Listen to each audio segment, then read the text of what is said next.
오늘 예배일로서 진정한 안식의 의미를 우리 각 심령 속에 넣어주신 하나님의 이 사랑에 너무 감사드립니다. 우리 귀한 기도 너무 감사드리고요. 오늘의 말씀의 주제는 살아있는 자는 본다 라는 말씀의 주제로 하나님께서 얹혀주시더라고요. 살아있는 자는 보게 되어 있어요. 그래서 요한복음 14장 19절부터 20절 말씀에 너무 귀한 말씀을 오늘 주제 말씀으로 잡았어요. 첫 번째 인간 상태는 조금 있으면 세상은 다시 나를 보지 못할 것이로되 라는 말씀이에요. 세상은 다시 나를 보지 못하는 상태에 들어가게 되어 있어요. 그러니까 유대인들과 제자들 38년 된 병자, 사마리아 여인, 지금 이 시대에 예수님의 그 상태가 그대로 이 시대에 재현되고 있음을 우리는 확인할 수 있어요. 즉 이게 무슨 말이냐면 세상은 우리를 향해서 말씀하시는 거고요. 조금 있으면 이라는 이 단어는 지금 그것이 그대로 이 시대에 재현이 되고 있다는 것을 우리는 알아야 돼요. 즉 예수님과 하나님과 하나를 알지 못하는 상태에 들어가 있어요. 그러니까 이것이 유대인들과 제자들의 상태였거든요. 예수님과 우리가 하나라는 것을 모르는 상태예요. 이것이 우리의 인간 상태의 모습이고요. 그러나 2번 오직 예수는 너희는 나를 보리니 라는 말씀이에요. 너희는 나를 보리니. 너희는 나를 보리니. 이는 내가 살아있고 너희도 살아있겠습니다. 이는 이란 뜻은 이유는이에요. 보는 자들은 그 이유가 분명해요. 살아있기 때문에 보는 거예요. 내가 살아있고 예수 그리스도가 살아있는 것을 너희도 살아있기 때문에 예수 그리스도를 본다라는 거죠. 즉 살아있는 자만이 살아계신 예수님을 볼 수 있다라는 거예요. 이유가 분명히 나오죠. 말씀에 분명히 나와요. 그래서 우리에게 지금 하시는 말씀이 무엇이냐면요. 바로 이것을 알으라는 거예요. 너희가 살아있다라는, 너희가 나를 보리라라는 이 말씀을 우리는 알게 돼 있어요. 세 번째 하나님의 영광 축복 변화는요. 그날에는 너희가 나를 보는 그날에는 내가 아버지 안에, 너희가 내 안에, 내가 너희 안에 있는 것을 너희가 분명히 알리라 라는 하나님의 말씀이 주어지고 있죠. 그럼 무엇을 아느냐? 예수님과 하나님과 우리는 하나다라는 것을 안다라는 거예요. 너희가 그것을 알리라라고 분명히 말씀해서 이렇게 말씀해 주셨어요. 제 말이 아니고 하나님께서 말씀하신 그 말씀을 우리는 받는 거예요. 그것에 반응하는 거예요. 즉 뭐냐면 산자가 보는 거와요. 죽는 자가 보는 거는요. 확실히 구별되어 있음을 성경은 말을 하고 있어요. 세상은요. 살아있는 예수님을 볼 수가 없어요. 그분이 하나님이라는 사실은 더욱더 알 수가 없어요. 오직 살아있는 자만이 보이지 않는 예수님이 하나님이라는 사실을 볼 수 있죠. 그 예수님이 살아계신다라는 것을 인정을 하죠. 그것을 고백을 하죠. 이것은 분명히요. 영이 바뀌어야 함을 알 수 있어요. 죽은 영을 갖고는요. 살아계신 예수님을 인정을 할 수도 없고 볼 수도 없다라는 거예요. 정말 놀라운 것은요. 세상이 볼 수 없는 그분을 보는 자들이 있다라는 거예요. 이것을 확실히 다시 한번 말씀드릴게요. 그래서요. 히브리서 11장 1절은요. 이런 말씀하셔요. 믿음은 보지 못하는 것의 증거다. 이것이 무슨 말씀이냐면요. 보지 못하는 것이 확실히 보인다라는 거예요. 증거로 잡는다라는 거예요. 그런 자들이 있다라는 거예요. 너무 놀라운 말씀이죠. 그래서요. 요한복음 6장 53절과 56절은 예수님께서 계속 반복적으로 하신 말씀이죠. 그분의 살과 피를 먹고 마시고 생명을 소유한 자들에 대해서 말씀하고 계셔요. 그리고 요한복음 3장 5절 말씀은요. 예수께서 대답하시되 진실로 진실로 2번이나 강조하셨어요. 내게 이르시되 사람이 물과 성령으로 나지 아니하면 하나님 나라에 들어갈 수 없느니라. 아멘. 물과 성령으로 나지 않는 사람은 하나님 나라에 들어갈 수가 없어요. 왜냐면요. 그분을 볼 수가 없거든요. 물과 성령으로 거듭난 자들. 그 사람들은 동일한 고백을 해요. 어떤 고백을 하는 줄 아세요? 내 안에 예수님이 살아계십니다. 라는 고백. 이 고백은요, 누가 우리 입을 틀어 막아도요, 생명을 위협한다 해도요, 나도 모르게 입 밖으로 나오는 말이에요. 예수님과 나는 하나입니다. 내 안에 예수님께서 살아계십니다라는 이 고백은요, 성령께서 우리에게 생하게 하시는 고백이에요. 그래서요, 갈라디아서 2장 20절 말씀에는요, 내 안에 그리스도께서 사신 것이라라는 너무 사도 바울의 놀라운 고백을 하죠. 내 안에 그리스도께서 사신 것이라라는 거예요. 그런즉 이제는 내가 산 것은 내가 산 것이 아니라는 거죠. 내 안에 예수님께서 살아 계신 것이라라는 분명한 증거를 우리에게 말씀을 하고 계셔요. 지금 우리는 이것을 경험하는 거예요. 말씀은요, 이론이 아니라 현실적으로 우리의 삶에 직접 영향이 있고요. 그것을 우리가 체험할 수 있다는 거예요. 이거는 분명히 말씀에서 나오는 말씀이에요. 그러면 어떻게 이런 일이 일어날 수 있을까? 어떻게? 우리는 이것을 하나님 앞에 물어보셔야 돼요. 하나님, 우리도 거기에 속하기를 원합니다. 우리의 심령이 하나님 앞에 가기를 원합니다. 라는 이 간절한 심령, 겸손한 그 심령으로 하나님 앞에 무릎 꿇기를 원하시는 우리 각자의 심령 아니신가요? 그래서 이곳에 우리 각 귀한 집사님들 모이셨잖아요. 우리는 그것을 알아야 돼요. 어떻게 이것이 가능한 것인가? 어떻게? 하나님께서 요한복음 14장에 귀한 말씀을 주시죠. 그것이 가능하다라는 것에 대해서 말을 하고 계세요. 16절 말씀은요, 이런 말씀하시죠. 보혜사 진리의 영이 너희에게 임하신다라는 거예요. 그분의 약속을 한번 볼까요? 영원토록 너희와 함께 있게 하리니. 너무 놀라운 말씀이죠. 영원토록 너희와 함께 있게 하리니라는 이 진리의 영이, 보혜사 즉 진리의 영이 너와 영원히 함께 하시겠다라는 이 하나님의 귀한 약속이에요. 우리는 이 약속을 확신하면서 붙으실 수 있는 거예요. 그것이 성령이 우리에게 강하게 임재하시는 이유죠. 그러면서 요한복음 14장 인간 상태를 잠깐 보시면요, 죽은 자, 즉 하나님께서 말씀하신 이 진리의 영이 없는 상태를 말씀하셔요. 이 진리의 영이 없으면요, 이런 말을 할 수밖에 없어요. 17절, 세상은 능히 그를 받지 못하나니 그를 보지도 알지도 못하느니라. 세상이요, 그를 보지도 알지도 그 진리의 영이 무엇인지도 모르는 상태가 세상이에요. 영이 바뀌어야 함을 우리는 다시 한번 확인할 수 있어요. 그러면요, 성령의 역할이 무엇인지 알 수 없다라는 거예요. 이것은요, 이 말을 다시 한번 말씀드릴게요. 성령의 역할이 무엇인지 알 수 없는 거예요. 그런 사람들의 특징 다시 한번 말씀드릴게요. 1절 말씀이에요. 근심하지 말라라는 이 말은요, 다시 한번 말씀드리면 근심하는 자들이에요. 즉 하나님과 예수님과 말씀을 믿지 못하는 자들인데요. 이것은 아담과 하와의 유전자, 창세기 3장 4절에 이것이 바로 죄라는 거죠. 하나님과 예수님과 말씀은 하나인데 그것을 믿지 못하기 때문에 우리 안에는 근심이 있다라는 거예요. 근심하는 자들을 말씀해줘요.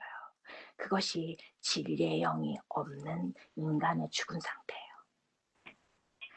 도마가 제자가 있어요. 5절 말씀을 보시면요, 이런 질문을 해요. 주께서 어디로 가시는지 우리가 알지 못하거늘 그 길을 어찌 알겠사옵나이까. 지금 이것은 굉장히 신기한 질문이에요. 그 길이신 예수님을 앞에 두고도 그 길을 모른다고 반문하고 지금 불평을 하고 있어요. 우리가 그 길을 어떻게 알겠냐는 거예요. 지금 그 길이신 예수님이 앞에 있는데도 불구하고 지금 이런 말을 하고 있어요. 왜 이런 말을 할까? 한번 우리의 인간 상태를 한번 되짚어 보셔야 돼요. 왜 이런 말을 할까? 우리는 그러면 어떤 예수님께 질문을 하고 있나 한번 되짚어 보셔야 돼요. 또 두 번째 여기서 말씀하고 있는 건요. 8절 말씀이에요. 하나님을 보여달라는 자들이 있어요. 8절 말씀. 빌립이 이런 말을 하죠. 주여 아버지를 우리에게 보여주옵소서. 그리하면 족하겠나이다. 지금 빌립도 동일하게 앞에 있는 하나님을 보고도 하나님을 보여달라고 하고 있어요. 이것은 빌립이 어떤 상태를 얘기하고 있냐면요. 그분과 오랜 세월 함께 동거동락했던 제자임에도요. 유대인들이 신성 모독죄라고 했던 그것이 이해가 가지 않았다는 거예요. 요한복음 10장 30절에는요. 나와 하나님은 하나이다 라고 예수님께서 분명히 말씀하셨죠. 그러나 그것이 이해가 가지 않았다라는 거예요. 주여 아버지를 우리에게 보여주옵소서. 지금 우리는 이런 얘기를 하고 있지 않나요? 지금 앞에 있는 성경을 두고도 아버지를 보여달라고 하고 있지 않나요? 이것은요, 굉장한 심각한 질문이에요. 앞에 있는 성경을 66권을 하나님이 주셨음에도 불구하고 우리는 하나님을 보여달라고 하고 있어요. 지금 빌립과 도마의 이 질문들이요, 바로 우리의 상태의 질문이라는 거예요. 아멘. 그러면 우리는 이것을요, 하나님 앞에 물어보셔야 돼요. 정말 겸손하게, 정말 내가 무엇을 믿고 있는지 하나님 앞에 물어보셔야 돼요. 이것이 깨어질 때가 있어요. 이것을 깨시기 위해서 성령께서 부단히 우리의 마음 문을 두드리고 계신다는 거죠. 우리는 도대체 하나님과 예수님이 하나라는 말씀이 어느 정도 이해가 갈까요? 당신 자신이 누구인지, 예수님이 어디로 가시는지 수도 없이 들었던 제자들조차도요, 제대로 그분을 이해하는 자가 없었어요. 복음이요, 단순히 십자가에 죽으셨고 부활하셨네로 끝나면 안 돼요. 그것으로 이해할 수 있는 복음이 아니라는 거예요. 그분은 감추인 보화인 거예요. 마태복음 13장 44절에는요. 이런 말씀하시죠. 천국은 마치 밭에 감추인 보화 같으니 그것이 천국을 말씀하시는 거예요. 감추어져 있어요. 사람이 이를 발견한 후에는요. 감춘 보화를 찾았기 때문에요. 기뻐하며 돌아가서 자기 소유를 다 팔아 그 밭을 사게 되어 있다는 거예요. 진정한 보화의 가치를 발견한 자만이 그분을 소유한 자들인 거예요. 그분의 가치를 모른다면요. 세상이 커 보일 수밖에 없고요. 내 자아가 더 커 보일 수밖에 없어요. 그러면 반대로 말씀드릴게요. 그분의 가치가 보화를 발견한 자는요. 내 자아가 점점 작아짐을 보게 될 거예요. 내 자존심, 내 고집, 내 소유 점점 작아져요.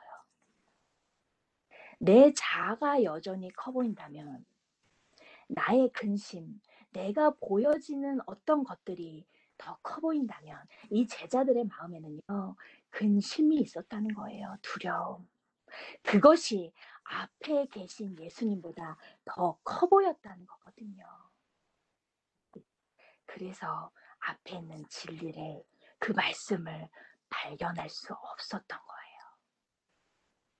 바로 이것이 우리의 상태임을 우리는 하나님의 말씀을 통해서 볼 수 있어요.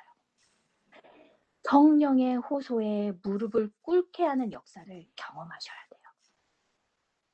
마치 야곱이요. 하나님과 씨름을 했죠.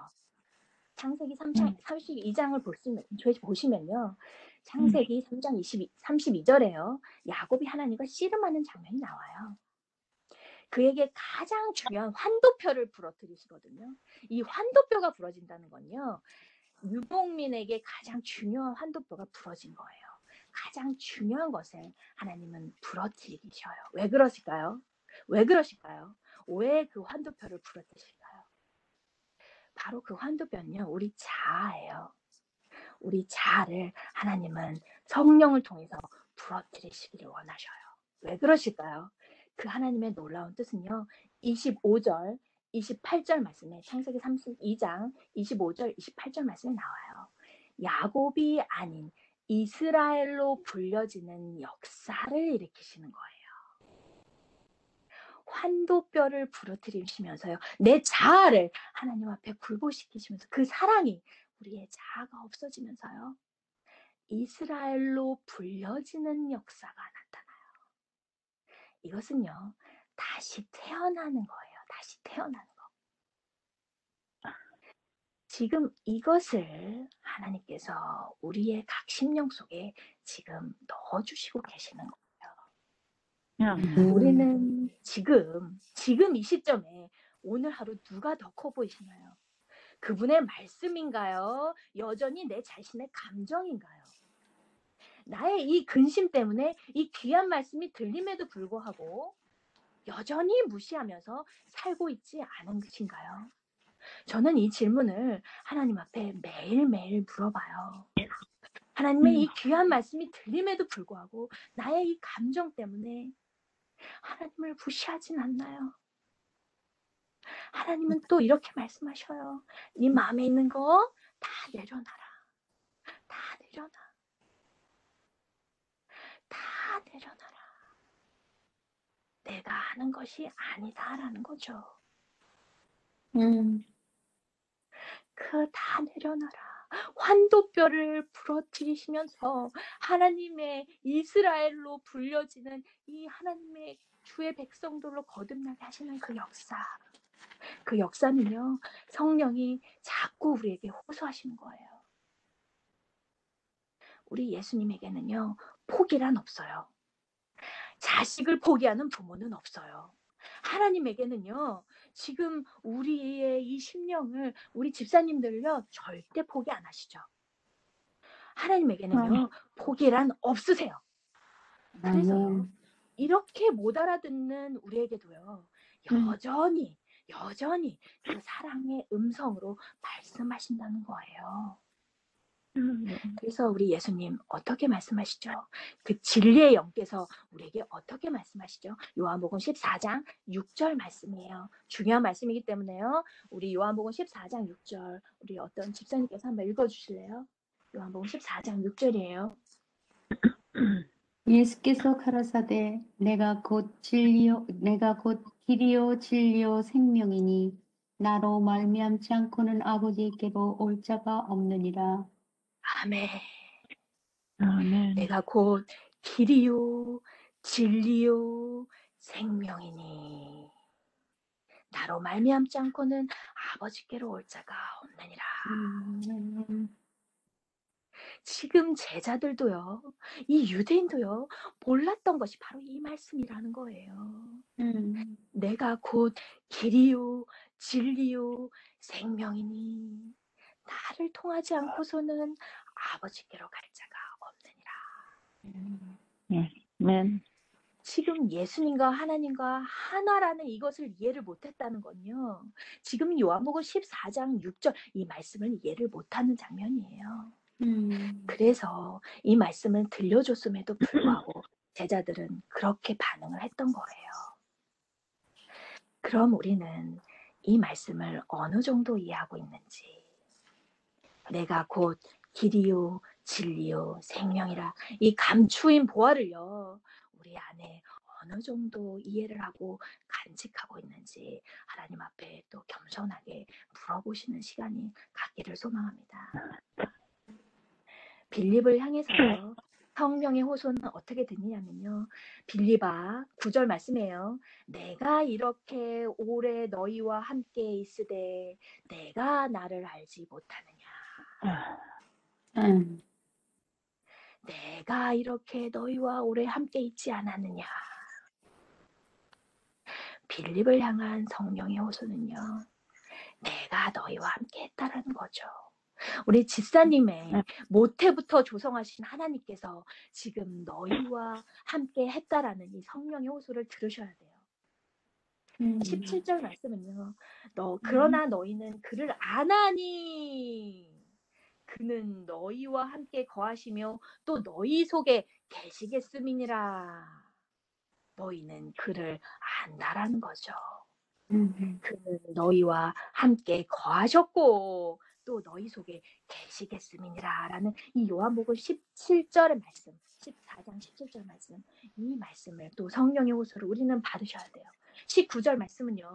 너희는 나를 보리니 이는 내가 살아있고 너희도 살아있겠음이라 라는 이 강한 성령의 호소를 들리지 않으신가요? 우리 집사님들 이거 들리시나요? 이 강한 성령의 호소를 들리셔야 되는 거예요. 이것이 성령께서 말씀을 통해서 우리에게 오늘도 요한복음 14장을 주신 이유셔요. 그분은 우리에게 이렇게 탄식 소리를 하시죠. 우리가 그에게서 거처를 그와 함께 하리라. 거처를 그와 함께 하리라.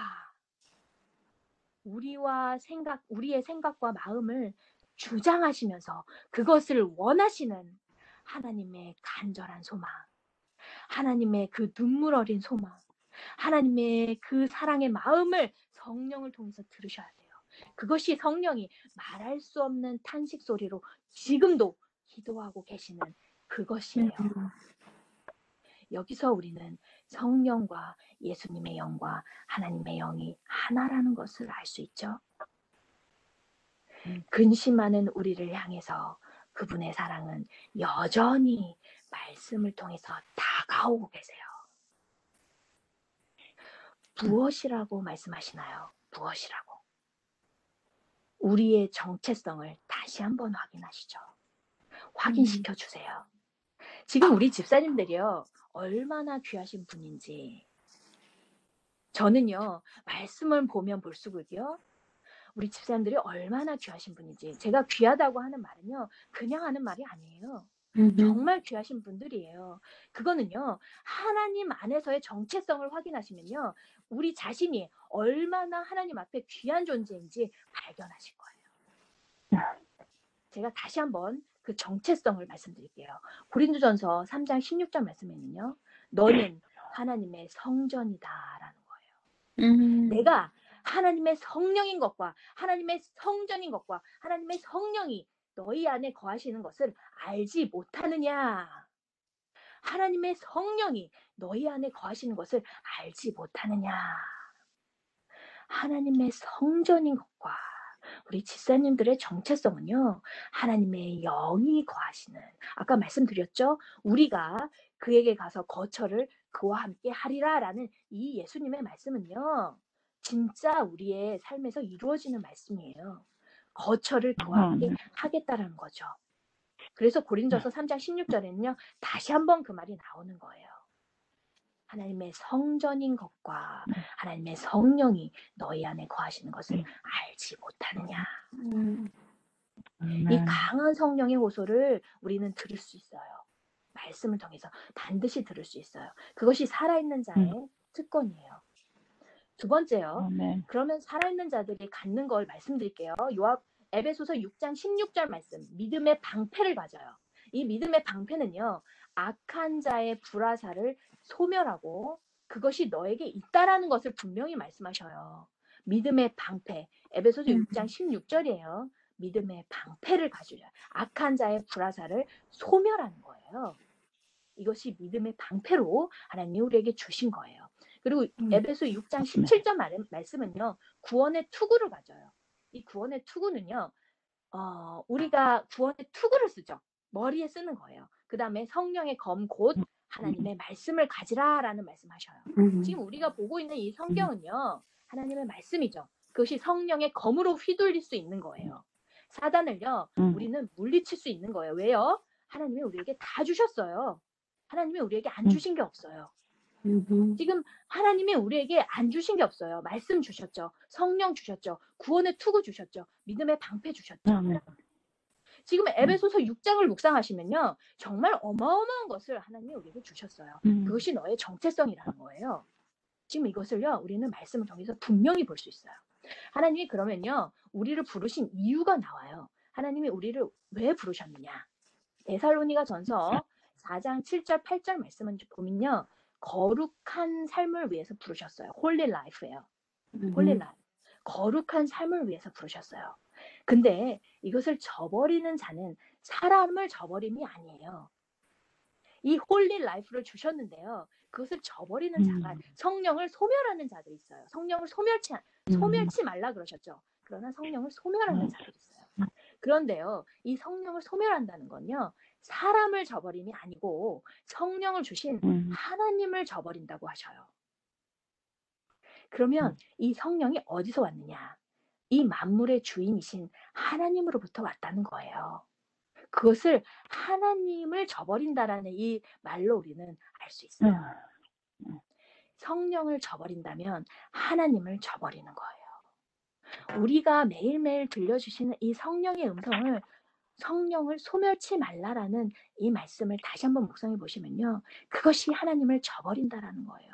이것은 정말 우리에게 하나님의 말씀을 주신 이유예요. 그것을 다시 한번 묵상해 보세요.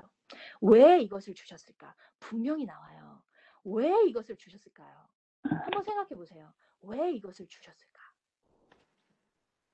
이거는요, 굉장히 중요한데요. 왜 하나님이 성령을 주시고 말씀을 주시고 믿음의 방패를 주시고 구원의 투구를 주셨을까? 왜 하나님의 말씀을 주셨을까? 왜 그러실까요? 이거를 묵상해 보시면요. 우리의 씨름 상대를 잘 보셔야 돼요. 씨름 상대. 에베소서 6장 12절 말씀은요. 우리의 씨름은 혈과 육을 상대하는 게 아니에요. 통치자들, 권세자들, 이 어둠의 세상 주관자들을 상대하는 거예요. 이 말씀을 잘 한번 묵상해 보세요. 지금 우리가 씨름을 하고 있죠. 매일매일 이루어지는 선악간의 대쟁투가 있어요. 그러나 이것은 혈과 육을 상대하는 게 아니라는 거예요. 즉, 그 사람을 상대하는 게 아니에요. 그 상대방, 나를 비방하고 나를 미워하는 그 상대가 아니에요. 그 안에 있는 영과 싸우는 거예요. 그래서 하나님이 우리에게 성령을 주시고 말씀을 주시고 믿음의 방패를 주시고 구원의 투구를 주시고 성령의 검을 주셨어요. 즉 이것이 무엇이냐면요. 보이는 사람이 아니라 보이지 않는 영과 싸우는 거예요. 지금 그것이 보이는 사람이 살아있는 자들이에요. 이 사람을 잡고 있는 영이 보이면요. 이 사람이 어떻게 보일까요? 굉장히 불쌍해 보이고 굉장히 격렬한 마음이 들어요. 그 사람을 잡고 있는 영을 보셔요. 그 영을 보면요. 궁혈한 마음이 생겨나요. 그래서 예수님께서 왜 십자가에서 우리는 예수님의 옷을 제비 뽑았잖아요. 저번 시간에 봤듯이. 그러나 예수님은 우리를 하나님 앞에 기도하셨어요. 저들의 죄를 저희는 알지 못한다라고 기도하셨어요. 그것은요. 우리의 갇혀있는 영을 보신 거예요. 얼마나 예수님의 그 궁휼하심과 하나님의 사랑을 우리는 볼 수 있어요. 지금 이것이 보이는 것이 보이지 않는 것이 보이는 것이 믿음이에요. 보이지 않는 거. 그것을 증거로 잡는 거. 그것이 믿음이에요.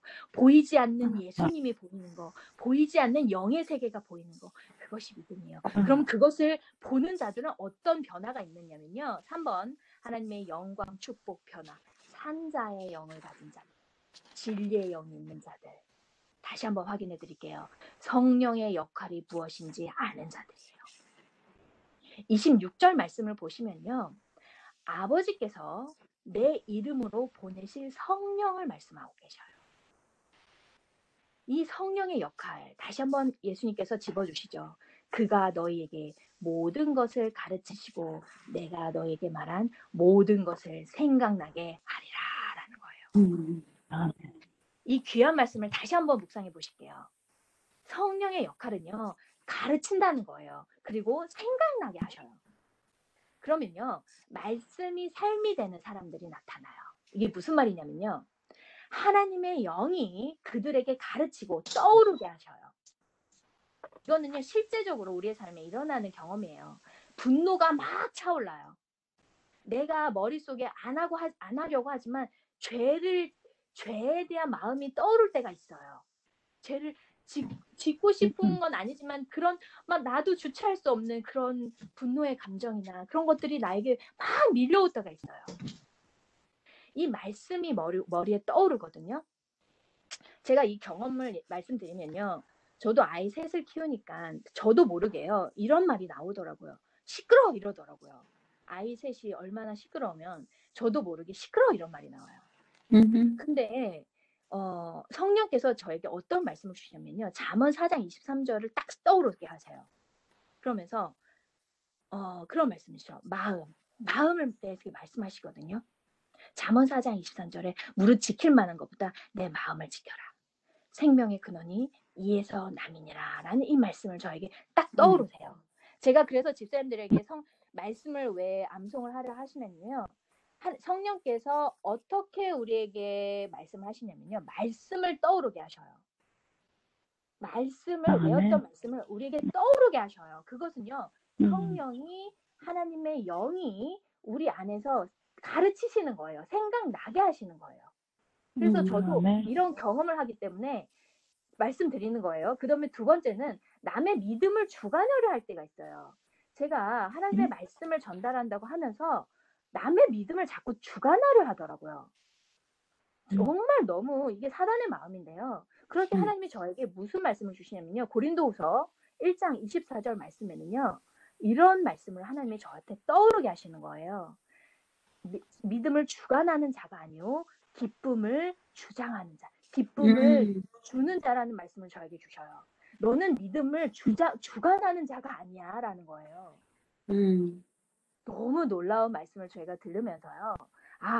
하나님의 말씀이 살아있는 자들은 떠오르는구나 라는 거를 알 수가 있어요. 그래서 말씀이 삶이 되는 사람들이 나타나는 거예요. 그러면 이 사람들의 반응 한번 볼까요? 상대에게 바로 사과를 하죠. 왜요? 자존심이 중요한 게 아니라요. 이 성령의 간절한 호소에 굴복을 하지 않으면요. 사단의 올무가 돼요. 성령을 소멸치 말라라는 건요. 우리가 성령을 소멸할 수도 있다라는 거거든요. 그러면요. 이것을 소멸하면요. 사단의 올무가 되는 것을 우리는 발견할 수 있어요. 그것이 싫어져요. 그것을 여러 번 경험을 하다 보면 싫어져요. 그래서 사단의 올무에서 벗어나요. 이 말씀을 순종하면서 상대에게 바로 사과를 하거든요. 그러면서 승리의 경험이 일어나죠. 바로 이 경험이 말씀이 삶이 되는 사람들의 경험이에요. 분명히 말씀드렸어요. 그 다음에 성령의 역할을 제가 말씀드리는 거예요. 두 번째는요. 27절 말씀에 평안을 말씀하셔요. 평안. 27절 말씀에 나의 평안을 너희에게 주노니 라는 말씀이에요. 내가 너희에게 주는 것은 세상이 주는 것과 같지 않다라는 거죠. 지금 평안의 의미에 대해서 말씀하시면서요. 나의 평안이라고 말씀하셔요. 나의 평안. 이 평안이 어디서부터 왔느냐? 이거는요. 우리 스스로 가질 수 있는 게 아니에요. 평안은요. 내가 너희에게 주노니라고 말씀하셔요. 내가 너희에게 준다라는 거예요. 그래서요. 근데 이건 특징은요. 세상이 주는 것과 같지 않다 이렇게 하셔요. 환경에 따라 달라지는 평안이 아니에요. 그닥 환경은 그렇게 중요하지가 않아요. 암으로 고통 중에도요. 올 수 있는 평안이고요. 내일 먹을 것이 없어도요. 이상하게 밀려오는 평안이에요. 이 평안이 깨지는 이유는요. 근심과 두려움이 있기 때문이에요. 지금 이 제자들이 이 평안을 못 누렸어요. 왜요? 근심과 두려움. 예수님이 사라지신다고 하니까 그것이 두려움과 근심으로 나타나는 거예요. 너희는 근심하지 말라. 두려워하지도 말라. 너희는 근심하지도 말라. 두려워하지도 말라. 대부분의 경우 우리는 아직 일어나지도 않은 일을 갖고 근심하고 두려워하고 있어요. 내 노후는 어떻게 될까? 내 자녀는 어떻게 키울까? 코로나 걸리면 어떡하지? 이런 아직 일어나지도 않은 일을 가지고요. 우리는 또 근심하고 또 두려워하고 있어요. 그러나 우리 예수님 뭐라고 말씀하시죠? 나의 평안을 너희에게 주노니 내가 너희에게 주는 것은 세상이 주는 것과 같지 않아. 나의 귀한 자녀야, 내가 너에게 평안을 줄 거야.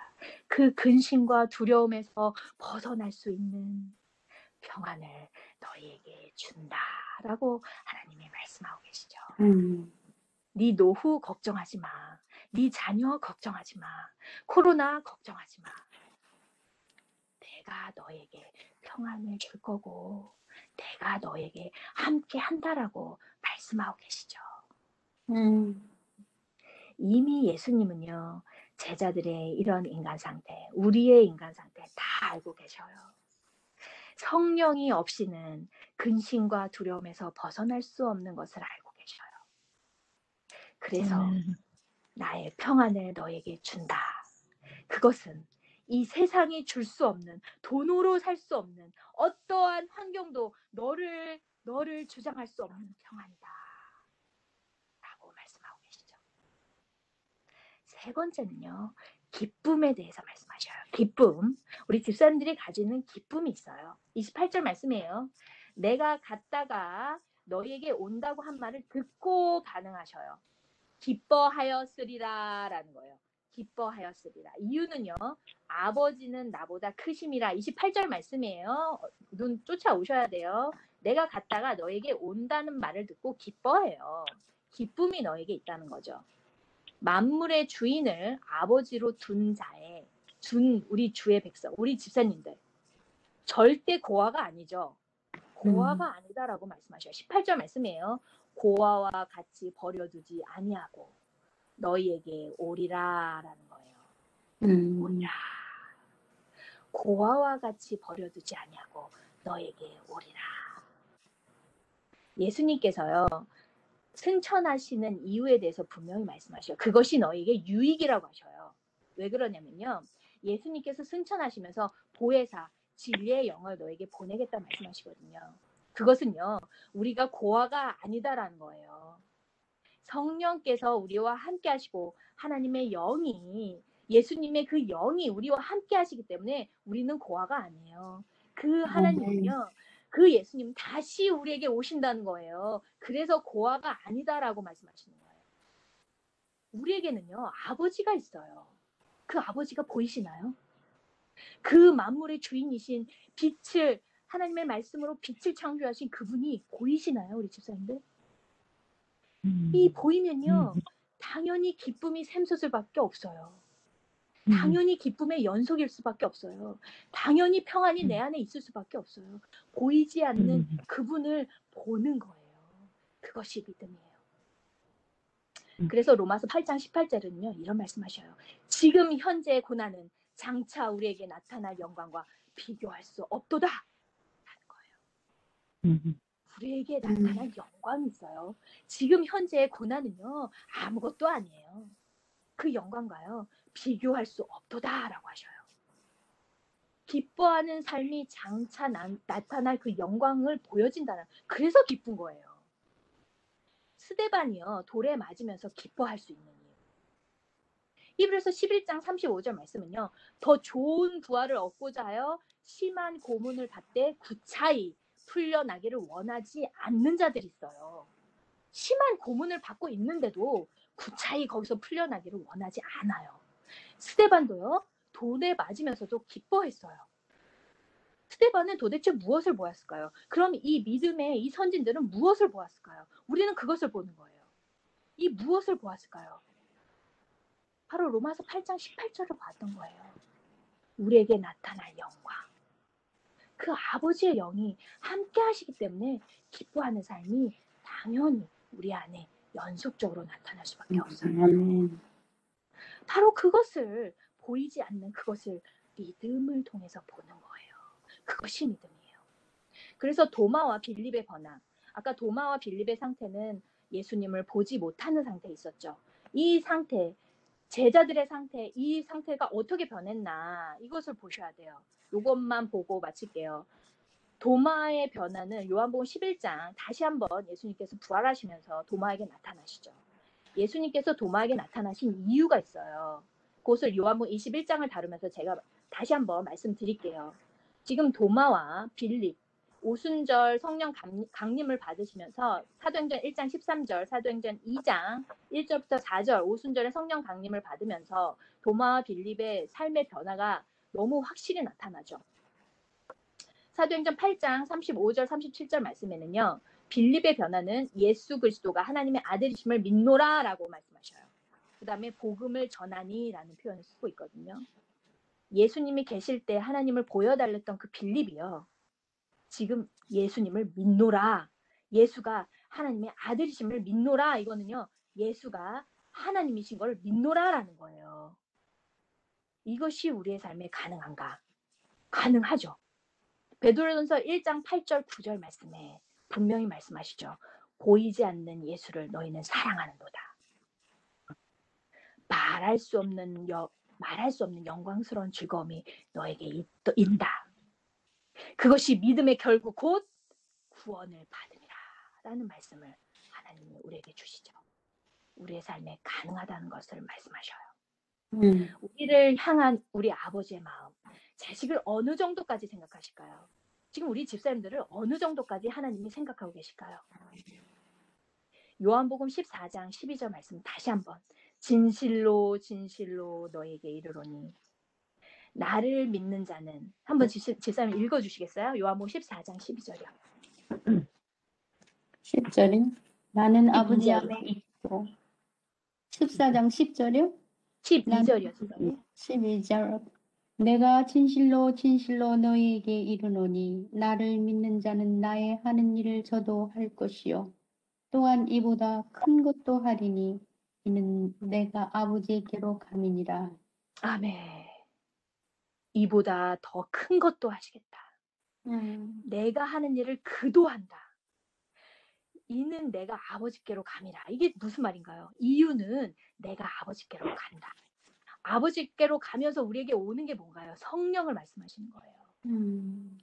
이른 비와 늦은 비의 성령이 임한 자들의 놀라운 능력.